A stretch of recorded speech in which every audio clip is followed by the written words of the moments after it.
감사드립니다. 한 여자분이 결혼을 해서 생활을 하는 가운데에 얼마 되지 않아서 밥을 짓다가 그만 밥을 태워버렸나 봅니다. 그 냄새가 진동하여 이 집안에 있는 식구들이 여기저기 들여다볼 때에 아이 색시가 그것 때문에 너무 서글퍼. 말하자면 친정어머니가 생각이 나고 또한 밥 태운 것 때문에 한마디 두마디 하면 또 그것이 얼마나 마음이 쓰릴까 싶은 생각을 하니 자기도 모르게 눈물이 이렇게 쏟아지는 겁니다. 그래서 부엌에서 훌쩍훌쩍 울고 있습니다. 이 무슨 소린가 싶어서 남편이 와서 살펴보니 그 모양이라는 거지요. 그래서 괜찮다고 위로를 해도 눈물이 그치지 않자 남편이 이렇게 말을 합니다. 여보, 내가 오늘 바빠서 물을 조금밖에 못 끼러 왔더니 밥물을 잡을 때에 너무 적게 잡아서 밥이 탔으니 이거 내 잘못이요. 이런 말을 듣고도 그 색시가 눈물을 그치지가 않네요. 그런데 이 광경을 지켜보던 시아버님이 오셔서 이런저런 이야기를 나누는 두 사람의 얘기를 또 듣고 있다가 한마디를 또 더 하십니다.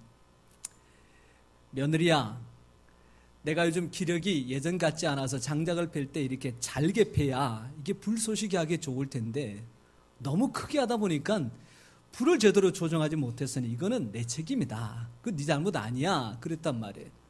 그런데도 이제 그 이야기가 위로가 안 되는 겁니다. 계속 눈에서는 눈물이 흐릅니다. 이제 아들, 시아버지, 그리고 이제 부엌에서 그런 울음이 끊이지 않는 소리를 시어머니께서 들으시고는 또 와가지고 한마디를 더 하시는데 내가 예전 같지 않아서 냄새를 잘 맡지 못해. 이 며느리한테 불 좀 줄여라 라는 얘기를 못했으니 이거 내 잘못이다 라는 이야기를 했답니다. 여러분, 이런 이야기가 언제 사실 나눠졌느냐 하면 명절날 가족들이 다 모여서 이런저런 이야기할 때에 얘들아, 이런 것처럼 가정이 편안해야 모든 것들이 다 잘 된단다. 그래서 한마디 하기를 뭐라고 했을까요? 가와 만사성이란다고 하는 이야기를 나누었다고 합니다. 지난 명절 어떻게 보내셨는지 저는 자세히 모르겠지만 오늘 이 시간 이렇게 한번 축복하기를 원합니다. 여러분들의 모든 가정 그리고 모든 가족들이 말 그대로 가와 만사성 하시기를 소원합니다. 여러분 옆에 사람에게 이렇게 인사 나누시지요. 당신의 가정이 가와 만사성 하기를 소원합니다. 우리 그렇게 인사를 한번 나눠보십시다. 시작. 들어도 좋고 해도 좋고. 근데 여러분 이 내용들을 가만히 살펴보면 그저 아무 일이 없어야 모든 일들이 화목하고 잘 되느냐, 그거는 아닌 것 같아요. 먼저는 며느리의 그 실수를 덮어주는 가족들이 있습니다. 남편이 와서 이건 내 책임이라고 얘기하고 또 시아버님 오셔서 또한 시어머님 오셔서 이거는 내 책임이다. 네가 잘못한 것 아니요. 그러면서 허물을 덮어주는 게 있습니다. 또 한 가지는 다른 사람의 실수를 보고 자기 자신을 돌아보며 반성하는 부분들이 거기에 나타납니다. 그저 무조건 좋은 일이 있어야 평안하고 모든 일을 할 수 있는 것이 아니라 남의 허물은 덮어주고 남의 실수를 통하여 자기를 돌아보며 반성할 수 있는 사람이 가정에 있으면 그 가정이 평안하고 사회에 있으면 그 사람으로 말미암아 사회가 안정이 되고 그 사람이 나라의 일들을 맡아서 감당할 때에 그 나라의 일들 하나하나가 잘 해결되니 비로소 그것이 가와 만사성 되는 겁니다. 오늘 이 자리에 나온 우리 모든 성도님들, 이 귀한 원리를 쫓아 가정은 평안하게 만들고 사회와 삶의 터전 가운데서 화평을 만들어가는 복의 통로가 꼭 되시기를 축원합니다. 여러분 이렇게 평안하고 또한 화평한 가정일을 다들 원하실 텐데 어떻게 하면 이런 삶을 살아갈 수가 있을까라고 하는 차원에서 오늘 사도 바울이 말씀하고 있는 믿음과 신앙의 직분간에 대하여 살펴보면 이 신앙의 원리들을 우리가 함께 찾아볼 수가 있습니다. 여러분 같이 한번 따라해 보십시다. 오늘 말씀의 제목입니다. 그리스도인으로 삽시다. 어떻게 하면 그리스도인답게 살아갈 수가 있을까? 사도 바울이 제시하는 첫 번째는 바른 직분관을 가지면 됩니다고 하는 이야기입니다. 여러분, 사도 바울이 이 직분관에 대하여 오늘 분명하게 밝히는 첫 번째 내용이 바로 1절 말씀인데, 거기에 보니까 그러므로 우리가 이 직분을 받아 긍휼하심을 입은 대로 낙심하지 아니하고, 여러분 여기에 직분을 누구한테 받았는지 언급이 되고 있습니까? 전혀 없습니까? 내가 사도의 직분을 받았는데 누가 나에게 직분을 주었느냐, 이 언급이 되어 있습니까? 없습니까? 본문에는 없습니다. 그런데 긍휼하심을 베푼 분이 계시다라고 하는 곳에 그 힌트를 받을 수가 있지요. 여러분, 사도 바울은 원래 예수님을 믿는 사람들을 핍박하는 자였습니다. 담에서로 올라가는 길도 예수 믿는 사람을 잡아 욱에 가두고 때리고 또는 죽이려고 하는 목적으로 가고 있었는데, 그때 나타나신 한 분이 있지요. 자기를 향하여 왜 박해하느냐 라고 하시면서 말씀을 하셨지만, 결국 그 사도 바울의 잘못된 과거들을 다 덮고 오히려 예수 부활을 증거할 수 있는 귀한 선교사의 사명을 주어서 오늘날 우리가 알고 있는 선교사 사도 바울, 그리고 하나님 앞에 귀하게 쓰임받았던 사도 바울이라고 하는 이름으로 삶을 바꾸어 주신 분이 계십니다. 여러분, 그분을 생각할 때에 사도 바울은 긍휼을 베풀어 주신 분이라 그렇게 여기지 않겠습니까? 그분이 누구십니까? 바로 예수님이십니다. 그리고 그 예수님을 보내주신 분이 누구시냐? 하나님이시죠. 그렇다면 오늘 이 직분을 사도 바울이 누구에게 받았다라고 하는 고백일까요? 첫 번째로는 예수님이고 또 하나님께 받았다. 여러분, 우리가 가지고 있는 믿음의 직분, 신앙의 직분, 누가 주셨느냐라는 것을 생각할 때에 거기에서 참된 화목과 평강을 만들 수 있는 은혜가 임합니다. 내게 주신 하나님의 직분 주신 하나님 아버지 앞에 믿음과 신앙으로 잘 감당하셔서 가정을 화목하게, 삶을 평탄하게 만드는 우리 신앙인들 다 되시기를 축원합니다. 여러분, 공무직에서 30년 동안 애쓰고 수고하셨던 분이 퇴직을 하셨는데 한번 가보니까 공직자답게 거실에다가 각종 표창장이 이렇게 걸려 있습니다. 거기 보니까 구청장 표창장도 있고 장관이 준 표창장도 있고, 그리고 이분이 또 얼마나 열심히 공무를 감당하셨던지 대통령이 입은 표창장까지 있습니다. 여러분, 이런 표창장이 많이 있지만 사람들이 딱 가면 눈에 띄고 제일 가운데에 표창장을 건다면 누구의 표창장을 걸겠습니까? 누구의 표창장? 보나 안 보나 대통령의 표창장을 제일 가운데 걸 겁니다. 여러분, 표창장이라는 것이 무슨 금태가 둘러가지고 금박으로 입혔느냐, 그렇지는 않습니다. 똑같은 종이에 단지 수여하는 사람이 누구냐에 대한 것만 차이가 날 뿐이지 다른 건 하나도 없습니다. 그런데도 불구하고 누구한테 받았느냐, 누가 주었느냐에 따라서 그 가치와 기준은 하늘과 땅만큼 차이가 많이 나는 거지요. 우리가 믿음 안에서, 교회 안에서 신앙으로 잘 성장하여 성도님들이 인정하고 또한 하나님께 인정하여 귀한 직분을 맡기셨는데, 이 직분 누구한테 받았느냐? 천지 만물의 주인이신 하나님께 받았습니다. 이 신앙과 믿음이 우리에게 반드시 필요한 줄 믿습니다. 여러분, 18세기에 영국의 유명한 건축가인 우렌이라고 하는 사람이 이 바울의 대성전을 건축하기 시작합니다. 하루는 평상복을 입고 건축 현장에 나가서 일하는 사람들이 이렇게 살펴보다가 한 가지를 물어보는 거지요. 당신 지금 여기서 무엇하고 있습니까? 그 질문을 받았던 첫 번째 석수가 아무 표정 없이 아침부터 저녁까지 6자 길이의 3자짜리 폭의 기둥을 만들고 있습니다. 그러니까 이 정도 되는 기둥을 아침부터 저녁까지 계속 쪼면서 만들고 있다고 하는 이야기예요. 예, 수고하십시오. 두 번째 석수에게 가서 똑같이 질문합니다. 당신은 지금 무엇을 하고 있습니까? 그랬더니 그 사람의 표정이 영 좋지가 않아요.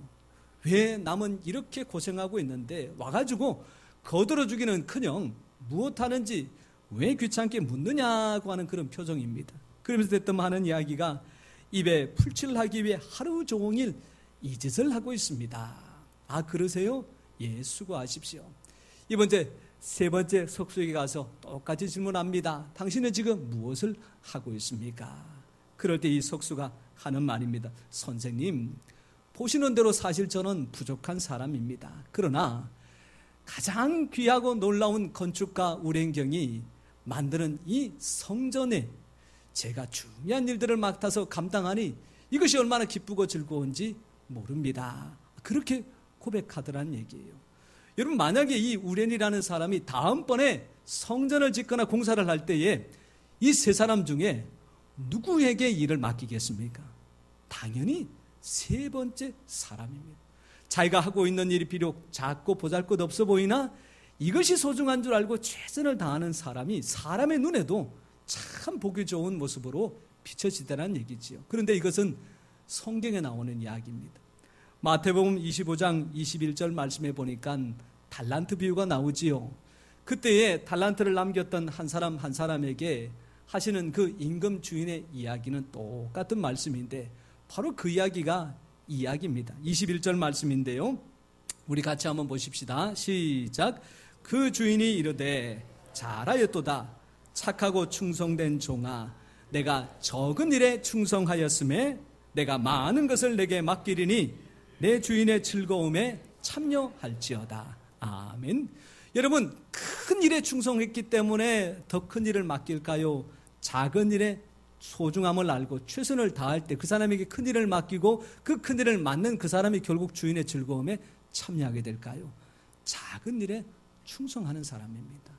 내게 맡기신 일, 직분 무엇 하나 주님께서 맡기신 것이라 여겨 최선을 다할 때에 그것을 주목하시는 하나님께서 큰 일도 맡기시고 주인의 즐거움에 임금의 잔치 자리에 참여할 수 있는 복도 허락하여 주시는 줄 믿습니다. 근데 여러분, 이 말씀을 보고 또 보면서 한 가지 궁금한 게 있습니다. 과연 적은 일이라는 게 무엇일까? 하나님도 큰 일과 작은 일, 이거를 차별을 하시는 분일까? 직분도 귀한 직분이 있고 그렇지 않은 직분이 있어서 그것을 구분짓는 분일까? 아니, 세상도 요즘 직업에 귀천이 없다라고 해서 험한 일 하는 사람이나 넥타이 메고 사무실 근무하는 사람이나 일하는 것 때문에 차별하지 않는데 어찌 하나님께서 작고 큰 일을 이렇게 차별을 하실까? 아무리 생각해봐도 우리 하나님은 그런 분이 아니잖아요. 근데 이게 무슨 말씀인가 살펴봤더니 사람이 어떤 일은 작게 여기고 어떤 일은 크게 여기고 사람이 생각하는 차이더라는 얘기입니다. 여러분, 사실 아침에 출근해서 저녁에 퇴근하는 직장 생활 하시는 분이 내일이면 회사로 직장에 들어가게 될 텐데 그 하루 출근하고 나서 집에 와서 이야, 오늘 정말 뿌듯한 일 했다고, 오늘 내가 정말 대단한 일 했다고, 나라와 민족을 위해서 이렇게 큰 일을 했다고 생각을 할까요? 하지 않을까요? 그저 출근해서 피곤한 몸을 저녁에 집에 와서 쉬는 게 그게 그분의 바라는 유일한 소망일 겁니다. 여러분, 가정을 한번 들어와 보세요. 아침에는 밥을 줘야 되는 일부터 시작해서 가족들의 빨래를 하는 일, 그리고 집안 청소를 하는 일, 매일같이 반복이 됩니다. 누구 말 맞다나 한다고 표시 안 나고 안 하면 표시 나는 일입니다. 그런데 여러분, 이 일하고 나서 오늘도 내가 가족들을 위하여 밥을 준비를 하고 또한 빨래를 하고 설거지를 하고 오늘 내가 뿌듯하였다라고 생각하는 분이 많이 있을까요? 별로 없습니다. 여러분, 한번 거꾸로 생각을 해볼게요. 이제 추석 명절 동안 사실 쓰레기를 배출하지 마십시오. 이 환경 미화한 분들도 추석을 세야 됩니다. 그래서 집집마다 다 쓰레기가 남아있을 거 아닙니까? 이걸 이제 오늘 저녁에 다 내놓을 거예요.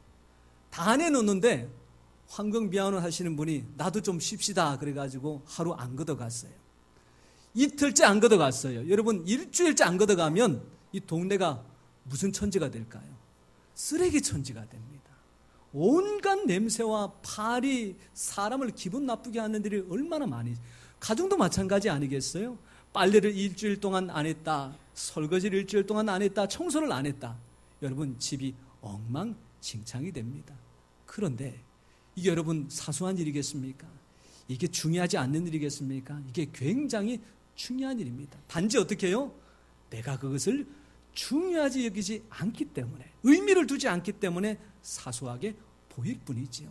사랑하는 성도 여러분, 교회에서 직분을 맡아 감당하시는 일 귀합니다. 그러나 직장과 사회에서 내가 역할을 맡아 감당하는 일 마찬가지로 소중합니다. 가정에서 아무도 눈여겨보지 않는 일이지만 내가 해야 될 일, 내 일이라 여기고 충성되이 잘 감당할 때에 그 사람의 진실됨을 보시고 하나님께서 그에게 큰일도 맡기시고 주의 즐거운 잔치 자리에 참여할 수 있는 권한을 허락해 주시는 줄 믿습니다. 오늘 이 하나님 주신 직분을 소중하게 했던 사도 바울처럼 내가 하는 일 한 가지 한 가지에 소중함을 담아서 잘 감당함으로 하나님께서 주시는 기쁘고 즐거운 복된 삶의 주인공들 되시기를 축원합니다. 여러분, 두 번째로는 사도 바울이 이 직분을 어떤 마음과 태도로 감당하고 있느냐고 하는 것을 살펴보면 이게 또한 우리에게 참 귀한 교훈이 됩니다. 여러분, 4장 2절 말씀해 보니까 이 사도의 직분을 감당하는 사도 바울이 거기서 네 가지 직분에 대한 태도가 설명이 되는데, 거기 보니까 첫 번째로는 숨은 부끄러움의 일을 버렸다고 하는 말씀이 나오지요. 두 번째로는 속임으로 행하지 않았다. 그리고 세 번째로는 하나님의 말씀을 혼잡하지 않게 했다. 그리고 네 번째로는 오직 진리를 나타내면서 감당하였다. 그랬더니 하나님께도 인정받고 사람들에게도 인정받고 나도 자부심을 갖게 됐다고 하는 고백입니다.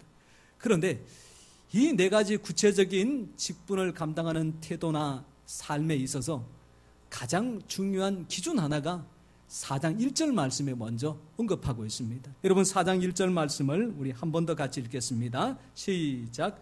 그러므로 우리가 이 직분을 받아 긍휼하심을 입은 대로 낙심하지 아니하고.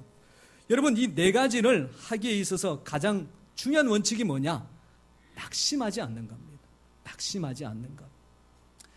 여러분, 우리는 일상생활에서 이런 일들을 잘 하지 않지만 한동안 한국 사회가 노쇼 문제로 말미암아 큰 어려움과 몽사를 앓고 있다라고 하는 소식이 들려졌습니다. 이 노쇼가 무엇이냐 봤더니 소위 말하자면 예약부도입니다. 음식점에 손님이 오겠다라고 예약을 했는데 시간 되어서 안 올 때에, 기차 예매라든지 항공권 이 공연을 사람들이 티켓을 예매하고 와야 되는데 정작 시간이 되니까 안 와서 그 자리가 비어진 채 쓸 수 없는 자리가 되었다라고 하는 일들인데, 이게 얼마나 심각하냐 봤더니 2015년도인가요? 통계 자료를 보니까 이 노쇼가 음식점의 하루 매출의 20%를 좌우한다고 합니다. 그러니까 열심히 음식점에 장사를 했는데 이런 손님 한 번, 두 번 생겨버리면 하루 매출 다 까먹어버리는 거예요. 돈으로 따지자니까 1조 8천억 원. 이거를 요즘같이 취직이나 어려운 시절에 사람들을 고용할 수 있는 인원으로 추산해 보니까 자그마치 4만 3천 명을 고용해서 월급을 주고도 남을 만큼 큰 돈이라고 합니다. 그래서 어떻게 하는데 이 문제를 해결하기 위해서 법도 제정을 하고 사람들에게 이 계도도 많이 하는데, 여러분, 이번 명절을 보내면서 이런 생각이 들었습니다. 명절에도 노쇼 사태가 벌어지지 않을까. 보통 명절에 큰 집이나 이게 어른들이 있는 집에는 일가들이 모이게 되면 한꺼번에 한 20명 가까이 이렇게 모이지 않습니까? 그러다 보니까 음식을 준비하더라도 20명의 식사를 너끈하게 준비하기 위해서 재료를 사고 반찬을 만들어서 상을 잘 차려놓고 이제는 때가 되면 오겠지 싶어서 기다리고 있는데, 어머 세상에, 원래 모이는 시간이 됐는데도 사람들이 오지를 않아요. 조금 늦겠지 싶었는데도 불구하고 30분 지나도 안 나와서 전화를 걸어보니까 하는 이야기가, 형님, 아이고 죄송해요. 이번에 저희 가족은 오래간만에 외국에서 추석을 보내려고 지금 외국에 나가고 있어요 라고 하는 이야기입니다. 또 전화를 걸어보니까 아이고 죄송해요. 이번에는 우리 아이들이 출근 때문에 이번에 고향에 못 내려와서 우리도 그냥 집에서 그냥 새기로 했습니다. 음식은 수명 인원을 다 준비를 해놨는데 정작 먹어야 될 식구는 한 지붕 아래에 살고 있는 4명, 5명밖에 안 되니 음식을 만든 사람 입장에서 얼마나 이게 속이 상하겠어요. 여러분, 많이 준비했는데 안 왔을 때 아이고 그러면 우리 식은 잘 먹자라고 하는 생각이 쉬워요. 내가 얼마나 애쓰고 수고했는데 이거를 다 어떡하나라고 하는 생각이 먼저 듭니까? 사실 그럴 때에 이 주부들이나 음식 준비하는 가정의 입장에서는 사실 마음이 많이 낙심이 되거든요. 그 어떻게 이거를 극복하면 될까요? 밥상을 차려놓고 남아있는 가족들이 먹으려고 하더라도 그 이야기 하다 보면 밥맛도 떨어지고 말도 사실은 좋은 말이 안 나오기 마련입니다. 여러분, 이럴 때에 안 온 사람들 생각하지 말고 남아있는 식구를 생각하면서 우리끼리라도 만나게 먹자라고 하면 이게 해결이 됩니다. 또 한 가지는 여러분들 실컷 준비한 거 앞집, 아랫집 찾아가면 여러분 그거 얼마나 반기는지요. 제가 이번에 남성시장에 추석 전날 한번 가봤더니 제일 붐비는 집이 고깃집, 과일집, 또 채소집 아니에요. 어느 집이 제일 붐비느냐? 전집이 제일 붐벼요. 전집이. 그러니까 부침개하고 이런 게 사실 집에서 만만치 않고 한 번 먹고 말 거기 때문에 차라리 좀 비싸더라도 사서 준비하자라고 하는 게 준비하는 사람도 그리고 먹는 사람도 이제는 이거 사왔네 안 사왔네 그런 타박 안 하더라고요. 그런데 그런 시절에 집에서 직접 구운 전 한 접시 해가지고 윗집 올라가면 얼마나 감격을 하는지 여러분 아는 사람 생각하지 말고 그렇게 나누어줘서 인심도 얻고 관계도 잘 맺어서 나중에 어떻게 해요? 먹으면 나중에 교회에 따라 나오게 되어 있습니다. 그렇게 저렇게 사용하면 이게 얼마나 남는 장사예요. 근데 아는 사람 생각하면 속상하고 마음에 절망이 들고 이게 너무 힘든다는 이야기죠.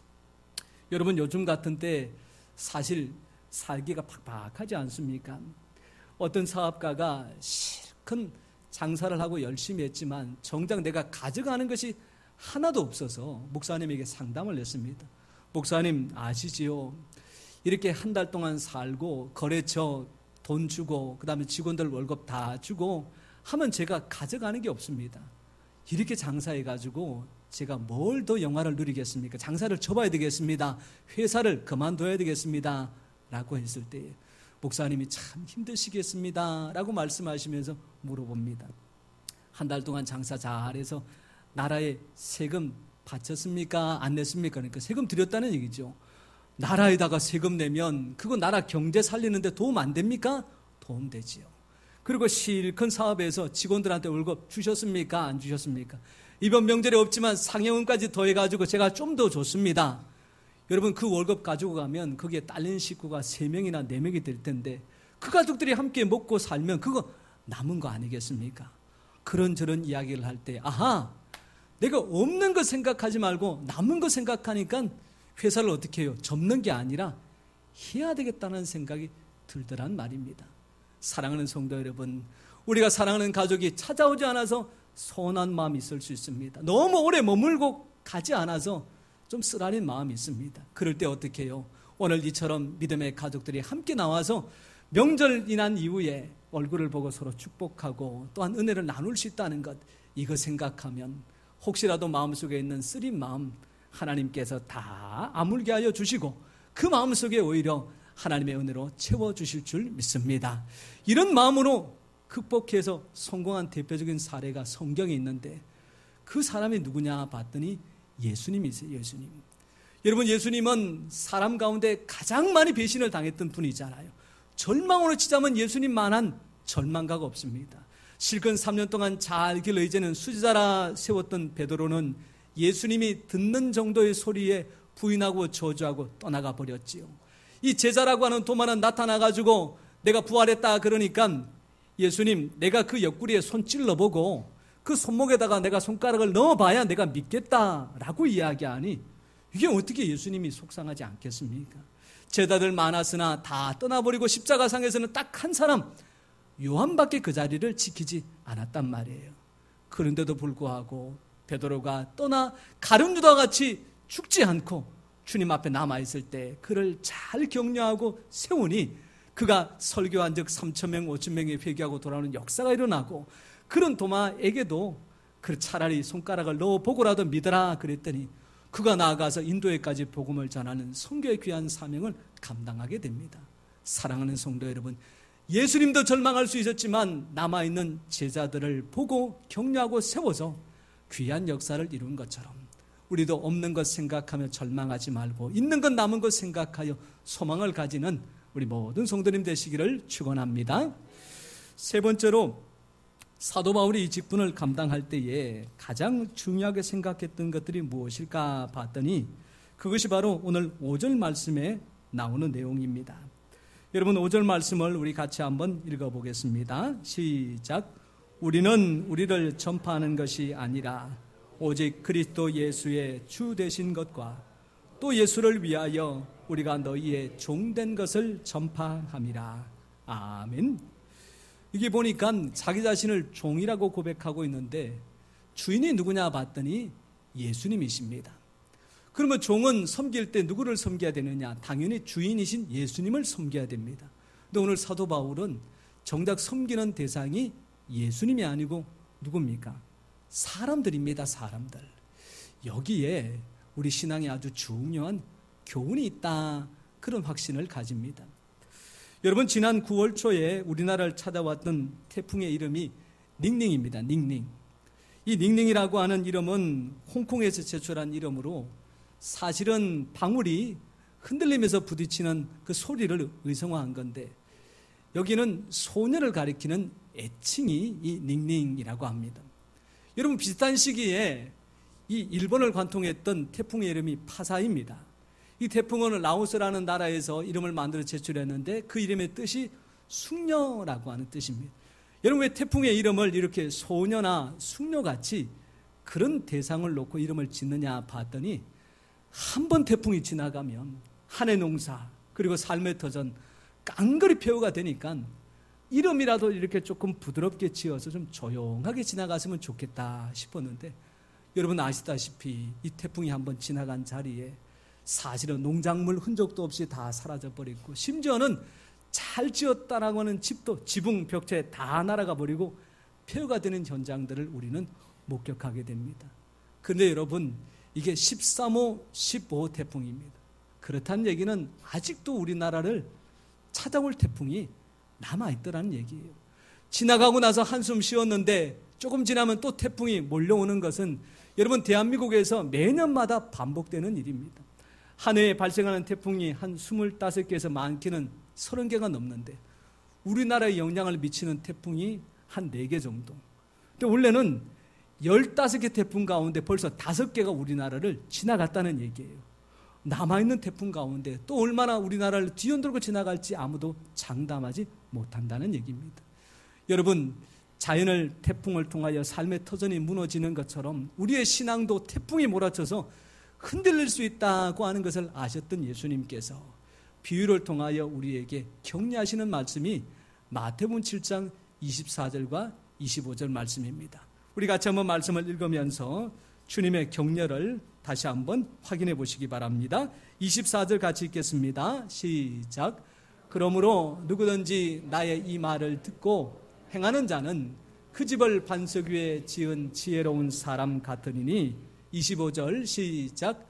비가 내리고 창수가 나고 바람이 불어 그 집에 부딪히되 무너지지 아니하나니 이는 주초를 반석 위에 놓은 까닭이로다.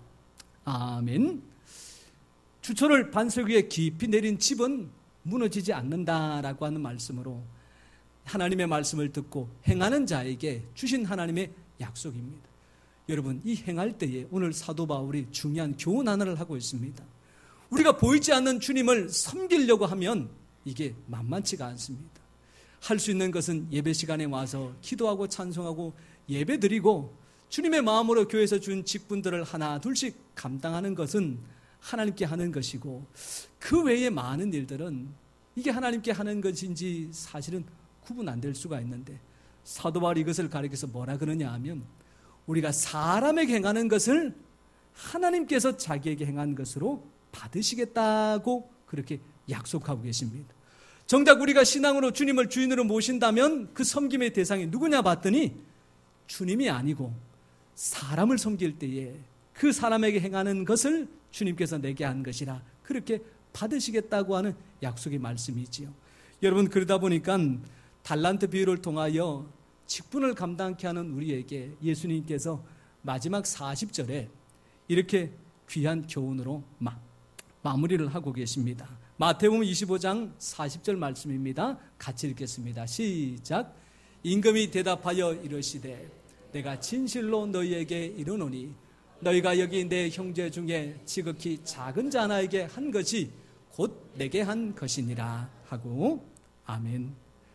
여러분, 하나님 앞에 작은 것은 없습니다. 하나님 앞에 큰 것도 차별되지 않습니다.